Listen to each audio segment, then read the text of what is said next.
Today I want to make a review of this video made by Maddie. She has the Anti-Alienation project. She suffered parental alienation caused by the mother. She missed the father for 20 years. Let's see what she has to say about the family court system. Dear President Trump and Vice President J.P. Vance,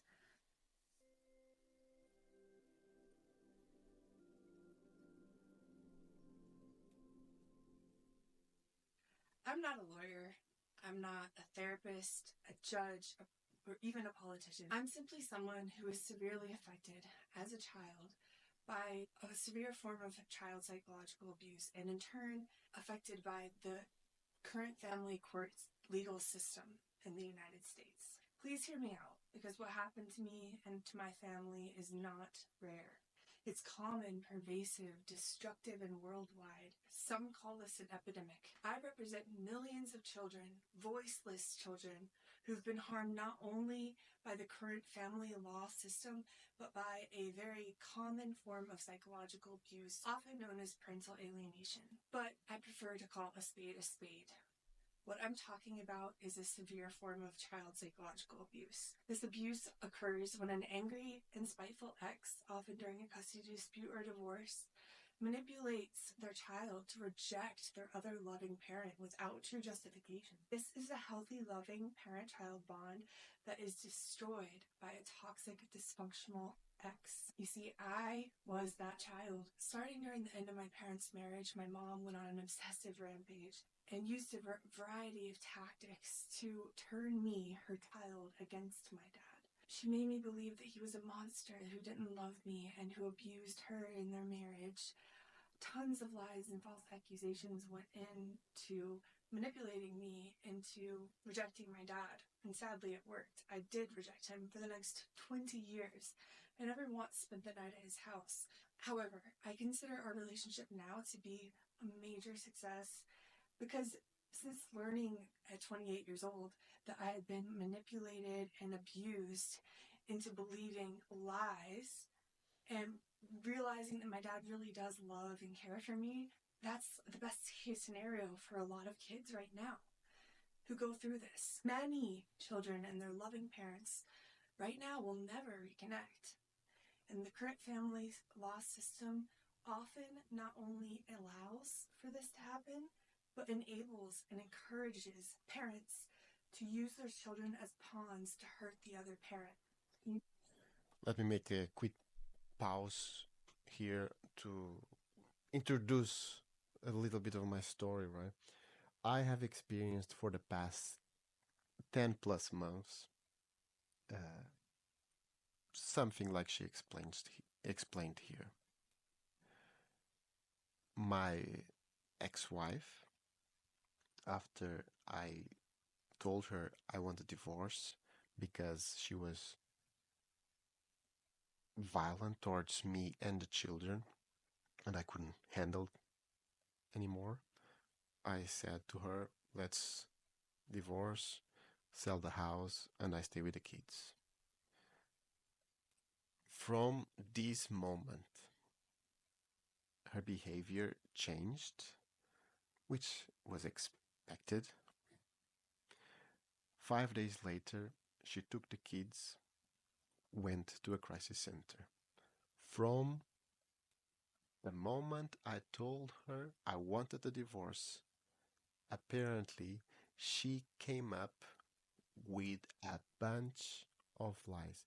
Not only lies, she accused me of everything she has done against me and the children, just to top it all off.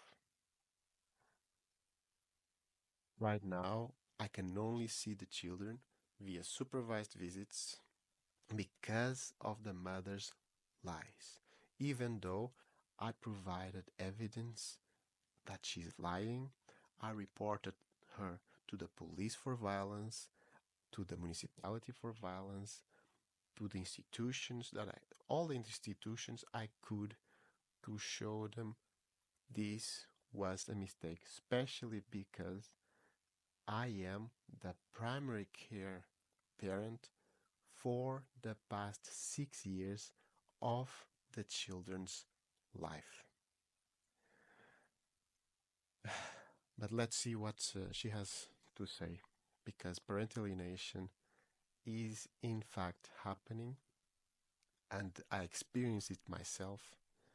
That the children during the supervised visits stated events that happened, but the way they say it is not correct. For example, instead of asking, why are we here? And then they say, we are here because you were too strict with the mother. They say that instead of saying the truth. We are here because the mother hit you and caused violence to us. Just as an example, they wouldn't say exactly like this, but they would say things in reverse.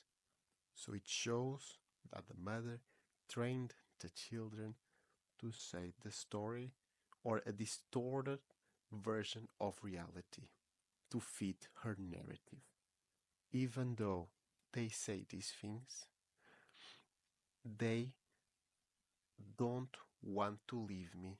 They don't want to go back to the mother because they know the mom drags them, hits them, shouts at them, pointed knives at them.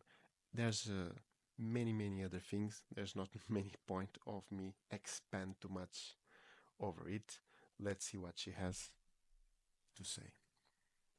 You might be wondering, well, how does this relate to family law? Well, since speaking out about this abuse and advocating for children's rights for the past 2 years, I've been shocked to learn how the current system of family law not only allows for parents to weaponize and commodify their children, but also promotes the abuse I went through. And this is one thing that is totally right. The system completely locks the mother in a protective shell from the moment she starts lying. From that moment, the father is seen as a criminal. There is nothing that as a man, there is nothing you can say or do that will allow you to see the children.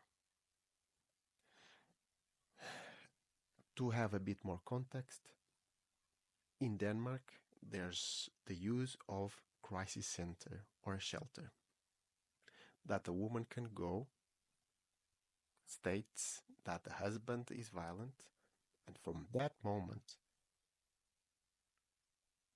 she and the kids cannot be contacted by the father, by the husband, by the father, which in my case, I was the primary care parent. I told the authorities she is the violent one, and I want the children to continue to continue to go to school, daycare, and still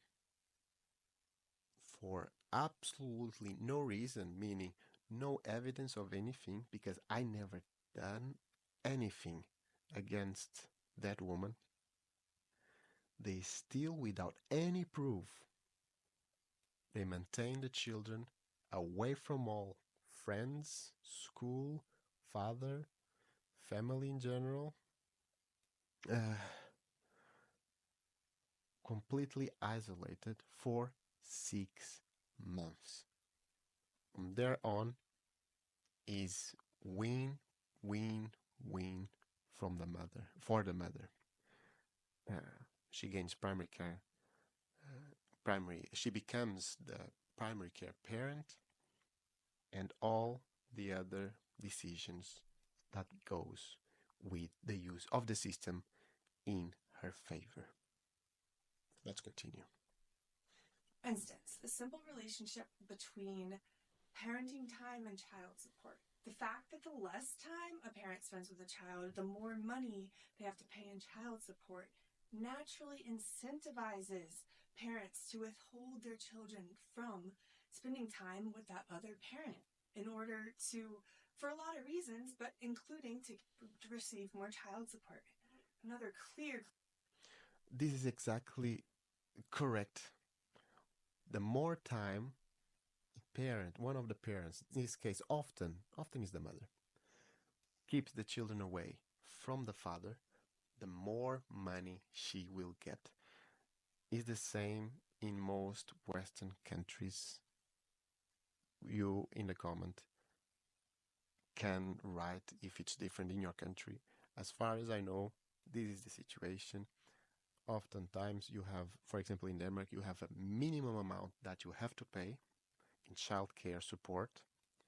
If you have, for example, 9 days with the mother and 5 days with the father, even in this scenario, the father will have to pay that minimum amount to the mother. If the father gains above a certain amount of money per month, then it becomes a percentage. So the minimum amount is increased. And this can be changed every time there's a change in salary. So yes, it is an incentive to keep the children away from the other parent. She's totally right.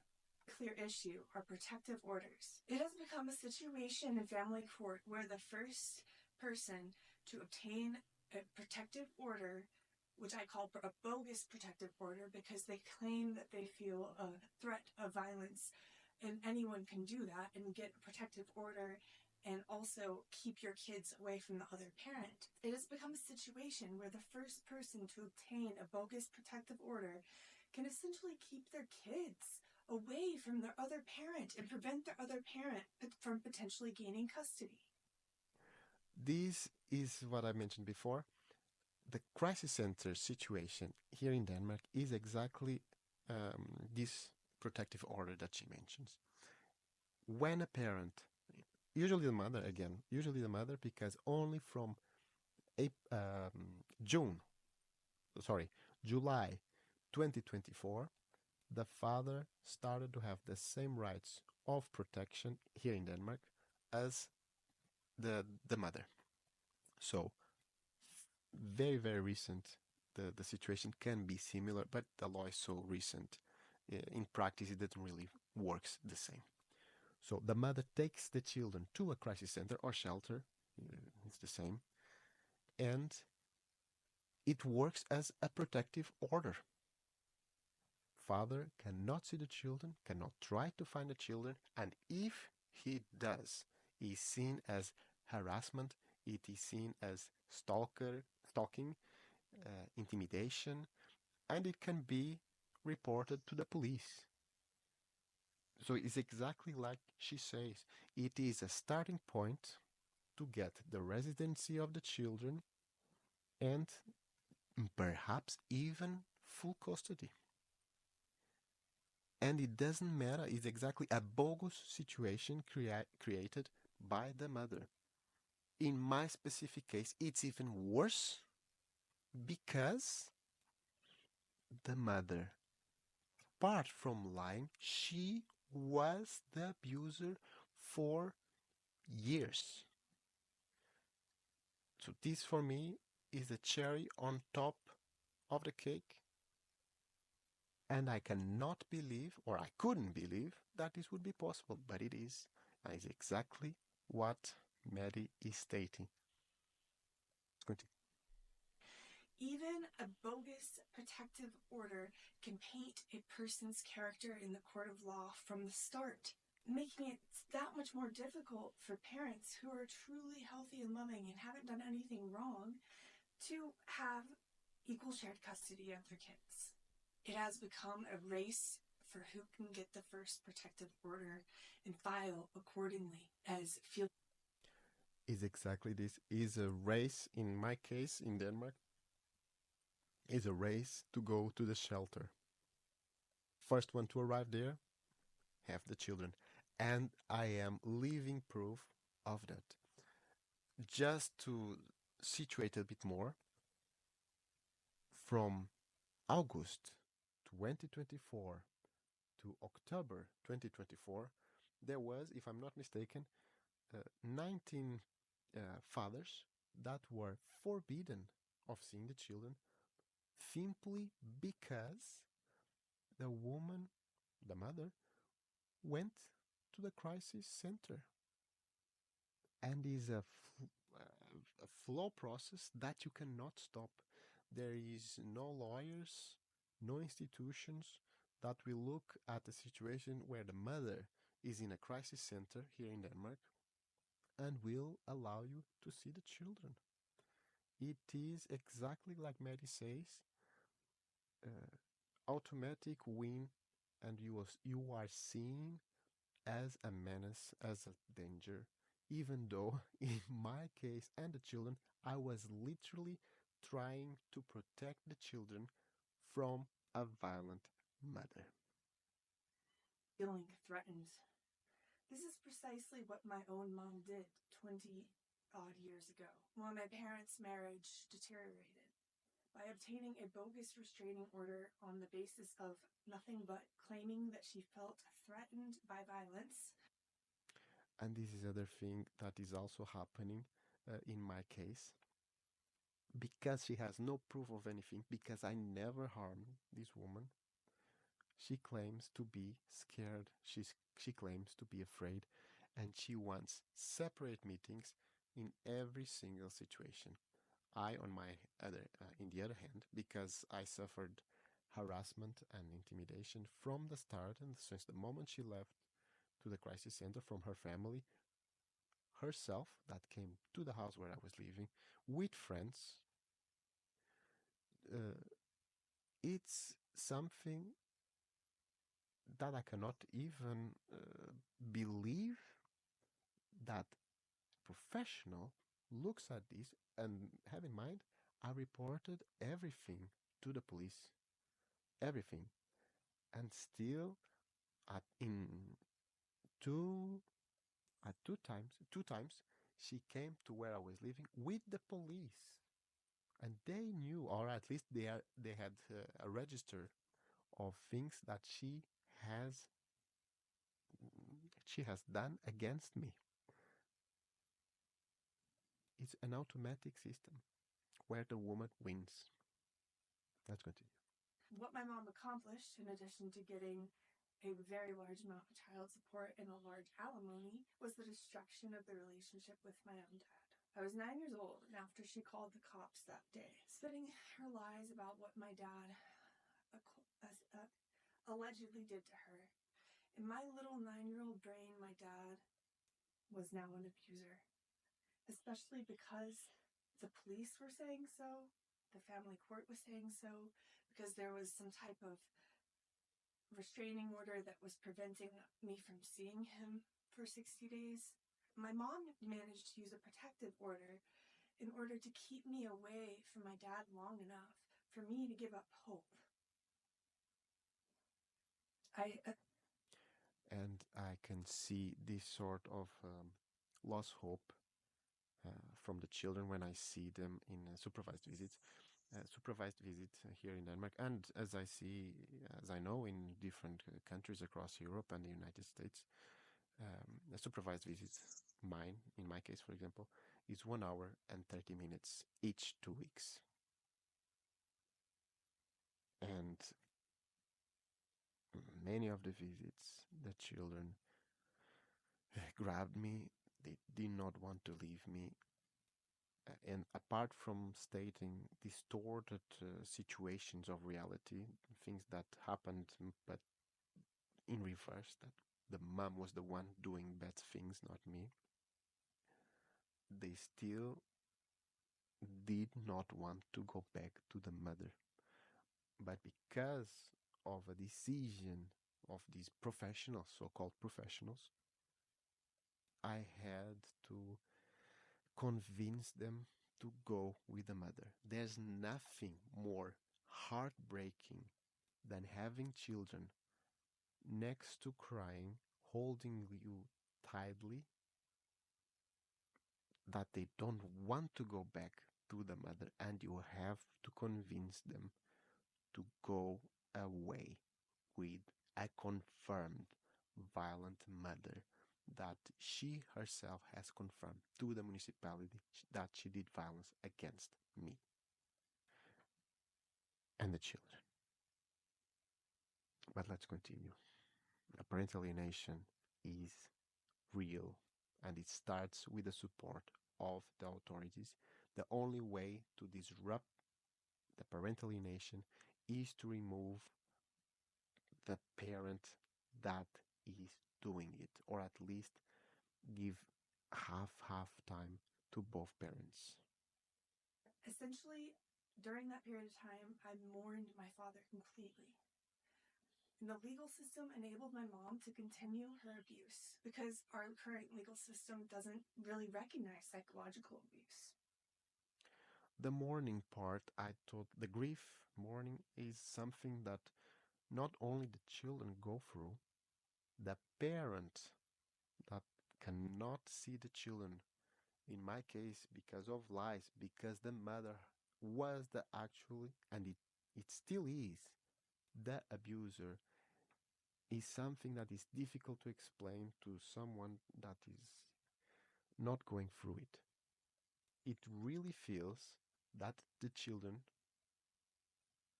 were dead, are dead, because you cannot see them, you cannot speak with them, you cannot hug them, you cannot smell them. It is so destructive. It's really like if they died. And each time you see them is very destructive afterwards because you ask questions to the authorities again and again, and there's no reply, and they focus on a decision based on lies from the mother, and they don't look at the evidence. In my case, I even pointed out the mother used excessive force or abusive use of force against children at her workplace, and still they did not think it was meaningful, or at least they didn't look it up. At least in the papers I have, they didn't look it up, not even her medical record, because she has a mental illness or criminal record for that matter. Let's proceed. But if it's physical or sexual, they do. To summarize, by allowing individuals to file restraining orders without due cause or clear evidence, especially when it involves children, as a protective measure, a preventative measure, by allowing this, you're enabling parents to legally withhold their children from their other loving parent, often without probable cause. Sometimes just to hurt the other parent, sometimes to isolate and control the child. And is exactly 100% correct. Isolating the child, or the children in my case, from me is abuse, because I was the primary care parent for 6 years. The mother was not present, or better, to be more precise, she was present only on average 3 hours and 10 minutes per week. Week, not per day, per week. So allowing this without any proof from the mother's side and dismiss all the proof, written proof, pictures, records, medical records, etc., that could show, that shows that the mother is the problem, is not correct. Is simply not correct. Is a bogus protective order or abusive use of the crisis center shelter here in Denmark, which they literally do not require proof of anything. Dear President Trump and Vice President J.P. Vance, I pointed out just 2 problems with the family law system. Only 2. Unfortunately, there are thousands, if not tens of thousands, of flaws in the system, as well as current legislation that indeed harms children. And this harm is not limited to a childhood, but often to an entire lifetime. Why has family law and the family court system never been a talking point during an election? Why have president after president, administration after administration overlooked any major family law reforms? As I hear both of you say often, The family is the crucial building block of society, and I believe that wholeheartedly. After all, what's more important than the family unit? Like I said at the start of this video, I am not a lawyer, an expert, or a politician. I'm simply someone who doesn't want to see more children be affected by the current state of family law in our country. I'm here today to humbly ask that you please consider family law reform and addressing child psychological abuse as part of your administration's mission moving forward. Thank you.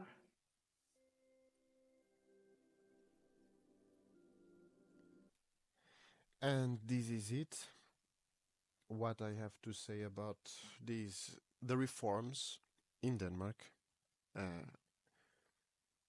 made made it possible the use and abuse of the crisis center to work out exactly like Maddie has just explained as a protective order. These reforms often are focused in domestic violence situation. The problem is without any proof, and this is the real issue here, without any proof and with the involvement of children, the children should not, cannot be separated from the parent, usually the father. Let's just be honest. Usually the father for months or years without any proof. Imagine someone accuses you of something, crime, that you hit someone. The case usually goes to a criminal court. It is, and you are presented to a judge in 24 hours. At least in Denmark, that's the rule, right? But in a family court situation, you are not presented to a judge in 24 hours. It can drag, again, months or years. By the time something is decided, the children lost contact with you. You are not considered the primary care parent, and the mother won. So I have the same request as Maddie, just focused to the European Union, to Europe. So I would like to ask European Parliament President Roberta Metsola, European Council President Antonio Costa, Portuguese just like me, and European Commission President Ursula von der Leyen to look at family court reforms, not only focus on violence to protect women, also reforms in order to make sure that situations like this, without any proof, can separate the children from the parents, usually the father. We know violence is real. Don't forget, violence happens against both parents. Focusing too much and wanting to protect women more than men, it's not good. And now, especially in Denmark, we have it. Protective order that Maddie was speaking about in Denmark is the crisis center. Going to a crisis center is a sure thing that you will obtain residency and perhaps even full custody of the children. So I ask European Commission President Ursula von der Leyen, European Council President Antonio Costa, and European Parliament President Roberta Metsola, please introduce laws that make sure children cannot be separated without cause, without proof from the parent. The woman wants to go to crisis center? Fine. make sure it's a 50-50 right away. If there's no proof, that is what it has to happen. Thank you for watching. See you the next time.